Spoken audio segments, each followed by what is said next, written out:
I gotta tell the story. All right, so here's how it goes. So the story of how I got into gaming is kind of cool. I mean, it's not really the most interesting story you're ever gonna hear in your life, but it is pretty cool. So I was back in elementary school, I think it was. So I was in the cafeteria. It was after school, and this girl who I was friends with, her name is Hannah. I'm not gonna say her last name for privacy purposes, or whatever. Her name is Hannah. She came up to me. She said, "Hey Henry, I have this like really old Nintendo Game Boy, and it wasn't like the Game Boy Advanced ones, like wasn't like the flip ones or anything. It was like those blocky ones that were like, I don't really know how to describe it. It was like sort of shaped somewhat like this, right?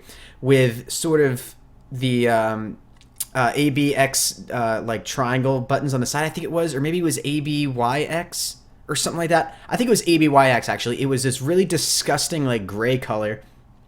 And so she handed that to me, and that was the first like gaming device I had ever had, and I forget what game she gave it to me. I want to say it had Mario Kart on it, but I'm not even 100% sure on that. So anyways, I start playing on that, and I start getting really hooked and really addicted, right? And I'm really loving this. And then that's essentially the short version of how I got into gaming, that she gave that to me and I just like really got hooked on it.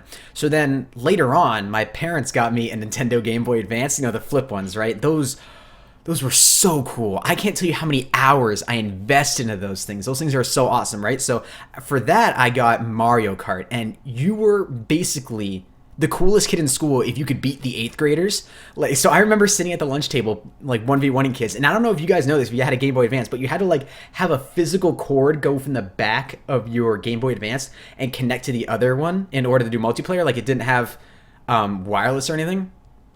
So we would like 1v1 each other on that. And so Mario Kart was really my first huge game, and I would just go off on that game. I was the best. I was the best Mario Kart player you're ever going to meet in your life. And then after that, I got the Nintendo DS. Like the actual Nintendo DS, if you guys know what I'm talking about. Like the cool ones with the actual touchscreens with the pens, and you could do multiplayer wirelessly. And PictoChat, oh my god, if you guys remember PictoChat, you could like, I remember that. yeah, you like, I remember we go outside for recess and we would all just get into a Picto room chat and like draw penises. Funniest thing ever. That was literally how I spent my free time. It was so much fun. So I played sports and stuff. We played kickball or baseball or whatever we decided to play for recess. But like after school PictoChat, that was so much fun. That was so much fun. Oh my god. That was awesome. That was awesome. And then I got my Wii. That was the next gaming console that I actually got. And then I got a PC. And now here we are. Started from PC the bottom, gaming. now we're here.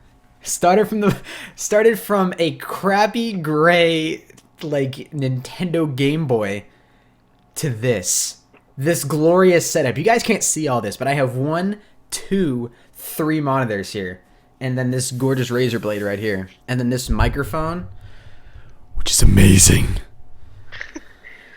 Oh, so that's my story. That's how I got into gaming. Leave a like if you did enjoy. Subscribe if you're new, and I'll see you guys in the next one. Until next time, everybody, keep gaming as always. Stay cool. Adios. Yeah, I'm not ending the stream. That's just gonna be a YouTube video. Are you serious? Yeah.